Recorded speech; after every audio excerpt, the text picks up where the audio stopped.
গণপরিষদ নির্বাচন, সংসদ নির্বাচন সবই হবে আপনি মনে করেন কিনা, কিন্তু মূল প্রশ্ন হচ্ছে জুলাই ঘোষণাপত্র, জুলাই সনদ, 5ই আগস্ট জুলাই ঘোষণাপত্র, 8ই আগস্টের মধ্যে জুলাই সনদ। আসিফ মাহমুদ জানিয়েছেন 8ই আগস্টের মধ্যে জুলাই সনদও হয়ে যাবে। আপনি আসলে এগুলোর ভবিষ্যৎ কি দেখেন? আমি ভবিষ্যৎ ভালো দেখি। যেমন ধরুন জুলাই সনদ নিয়ে আগে কথা বলি, কারণ সনদ নিয়ে দীর্ঘদিন ধরে আলোচনা হচ্ছে, কিন্তু সনদটা যেভাবে হতে যাচ্ছে আমার এটা নিয়ে আপত্তি আছে। আমরা খেয়াল করেছি সনদে এমন কতগুলো ইস্যু ওর মধ্যে দেয়া হয়েছে যেগুলোর প্রতি ইভেন নোট অফ ডিসেন্ট দিচ্ছে কেউ কেউ, বিএনপি অনেকগুলোতে দিয়েছে। হুম। মানে আমরা একটা সনদ চেয়েছিলাম যেটা সবাই অ্যাগ্রি করবে সবকিছু। এখন অ্যাগ্রি করা মানে আমার সবকিছু সবাই অ্যাগ্রি করবে না, আমরা তো গণতন্ত্রের কথা বলি। সুতরাং আমার চাওয়া ইভেন কোনো ভালো জিনিসও কেউ গ্রহণ না করতে পারে। ধরুন বিএনপি দল হিসেবে অনেক সমালোচিত, তাদের লোয়ার টায়ারের লোকজন খারাপ, অনেক খারাপ কাজ করছে, চাঁদাবাজি, দখলবাজি, অনেক কিছুর সাথে অনেকে জড়িত, ওরা কয়েক হাজার বহিষ্কারই করেছে, তো বিএনপি নিজেও স্বীকৃতি দেয়। কিন্তু দিনের শেষে মানুষ যদি বিএনপি কে ভোট দেয়, গণতন্ত্র মানে হচ্ছে এটা মেনে নেয়।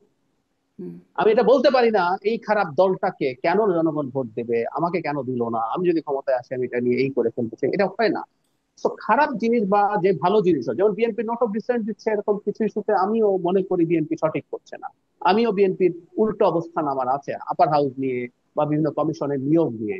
কিন্তু আমাদের তো উচিত ছিল আসলে নোট অফ ডিসেন্ট ছাড়া যতটুকুতে আমরা অ্যাগ্রি করবো সেটার একটা সনদ হওয়া। নোট অফ ডিসেন্ট মানে হচ্ছে যে দিনের শেষে বিএনপির তো এখন ওই সততা, তারা সৎভাবেই কাজটা করেছে, তারা যখন ক্ষমতায় আসবে তারা বলবে ক্লিয়ারলি যে এগুলোতে তো আমার নোট অফ ডিসেন্ট ছিল, সুতরাং আমি এটা বাস্তবায়ন করব না। এটা তো প্রকাশ্যে সে বলেছে, তার সমালোচনা হয়েছে, কিন্তু বিএনপি তো এই কথাটা লুকায়নি কারো কাছে, সে সরাসরি বলেছে।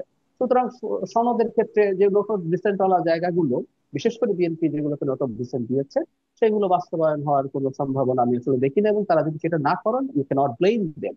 প্রত্যেকে তার দেশকে তার মতো করে দেখার স্কোপ আছে। এখন দেখতে গিয়ে কেউ যদি বলেন বিএনপি স্বৈরাচারী হয়ে উঠবে, ফ্যাসিস্ট হয়ে উঠবে, হাসিনার মতো করে তারা রাজনীতি করুক এবং জনগণকে সেটা নিয়ে অ্যাপিল করুক যে তাকে ভোট দিও না, সে আসলে শেখ হাসিনা হয়ে উঠতে চায়। কিন্তু ও করবে না, এটা বলেছে। তো সনদের নোট অফ ডিসেন্ট ছাড়া বাকি জিনিসগুলো, এটা আমি একেবারেই কনফিডেন্ট যে বিএনপি ক্ষমতায় যদি যায়ও তারা এগুলো বাস্তবায়ন করবে, কারণ তারা ততটুকুই করতে চেয়েছে, সনদের মধ্যে ছাড় দিয়েছে যতটুকু তারা বাস্তবায়ন করবে।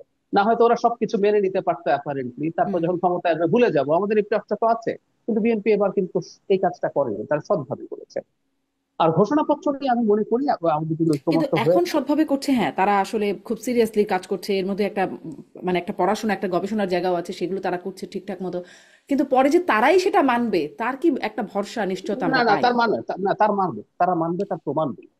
ধরুন বিএনপি তো ইন সেন্স অনেকগুলো অযৌক্তিক কথা বলছে। আমি একটা উদাহরণ দিই, কমিশন তো এক্সিকিউটিভের পার্ট না। বিএনপি বলছে সরকারের দুর্বল হয়ে যাবে। কমিশনের নিয়োগ যদি বিএনপির হাতে না থাকে তাহলে সরকার দুর্বল হয় না আসলে। কমিশন গুলো স্বাধীন, সে তার মতো করে কাজ করবে। তো বিএনপির যুক্তিটা কিন্তু ধোপে টেকে না। এবং আমাদের যেই অংশটা সংস্কার বোঝে তারা কিন্তু বিএনপি কে সমালোচনা করেছে, কিন্তু বিএনপি যেটা করবে না সেটা কিন্তু সে করেই নেই, সে সমালোচনার পরও করেনি। হুম। সে শুধু নির্বাচন কমিশনটা ছাড় দিয়েছে, বাকি কমিশন গুলো নিয়োগ শেষ পর্যন্ত সে তার হাতে রেখেছে। এতে তার সমালোচনা হচ্ছে কিন্তু সে তারপরও ছাড় দেয়নি। হুম। খেয়াল করুন, আপার হাউসের প্রপোর্শনাল রিপ্রেজেন্টেশন না মানার কারণে সে যেভাবে করতে চায় এটা লোয়ার হাউসের এক্সটেনশন, সমালোচনা হচ্ছে, বিএনপির বদনাম হচ্ছে। কিন্তু খেয়াল করুন বিএনপি তারপরে এই জায়গা থেকে সরে আসেনি। ধরুন প্রধানমন্ত্রী আর দলের প্রধান একই ব্যক্তি হতে পারবেন না। আমাদের অনেক সিভিল সোসাইটির মানুষ এটার পক্ষে আছেন এবং এটাতে রাজি না হওয়ার কারণে বিএনপি কে সমালোচনা করছেন। খেয়াল করবে সে যেটা করবে না, সমালোচনার পরও সে সেটা করেনি। যদি সে মানবে না বলতাম, সে যদি সবকিছু খুব সহজে মেনে নিত, আচ্ছা ঠিক আছে একবার ক্ষমতায় আসি, তারপরে এগুলো কিছু শুনবো না, আহ, ইচ্ছা মতো সবকিছু করবো, এত কেওসের মধ্যে তাকে যেতে হতো না, তার বদনামের ভাগিদার হতে হতো না। সেজন্য আমি মনে করি বিএনপি ঠিক ততটুকু অ্যাগ্রি করছে যেটা তারা করবে। সেই কারণে আমার মনে হয়, আর এখন জাতির সামনে যেভাবে তারা কথা বলেছে, আজকের যুগার ওই আমরা প্রায় তিন হুম। জোটের রূপরেখার আলাপ করি, সেই তিন জোটের রূপরেখার বাস্তবতা এখন আর নাই। গ্রামে সাধারণ মানুষটাও এখন এগুলো নিয়ে এত কথাবার্তা হচ্ছে, টক শোতে হচ্ছে, লাইভ হচ্ছে ঐক্যমত্য কমিশনের কথা, বিভিন্ন রকম মানুষ লিখছেন, বলছেন। দিনের শেষে মানুষের কাছে এগুলো জানাজানি হয়ে গেছে। বিএনপি যেগুলো এগ্রি করছে এগুলো না করে আসলে পারবে বলে আমি মনে করি না, তারা করবে, এটা আমি বিশ্বাস জি, করি। আশা করতে চাই নিশ্চয়ই তেমনটাই হবে।